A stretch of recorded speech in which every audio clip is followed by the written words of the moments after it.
નમસ્કાર દર્શક મિત્રો, મિસ્ટર ગુજરાત ન્યૂઝમાં આપનું સ્વાગત છે। રાજકોટ જિલ્લાના ધોરાજીના મોટી મારડ ગામના મારડિયાનો માર્ગ અને ચીખલિયા ગામ જવાના રસ્તે તળાવમાંથી યુવાનની લાશ તેમજ મોટરસાયકલ મળી આવી હતી। મોટી મારડ ગામથી ચીખલિયા ગામ જવાના રસ્તે મારડિયાનો માર્ગના તળાવમાંથી તરતી યુવાનની લાશ તેમજ મોટરસાયકલ મળી આવી હતી। પાટણવાવ પોલીસ તંત્ર તાત્કાલિક ઘટના સ્થળે દોડી આવી તેમજ લાશ અને મોટરસાયકલ તળાવમાંથી બહાર કાઢી મૃતદેહને પીએમ માટે મોટી મારડ ગામની હોસ્પિટલમાં ખસેડવામાં આવ્યો હતો।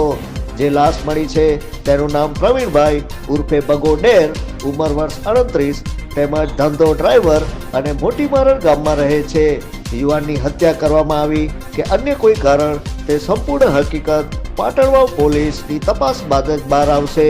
Bureau chief Alpesh Trivedi. જોતા રહો મિસ્ટર ગુજરાત ન્યૂઝ, સત્યતાની સાથે સ્પષ્ટ વાત।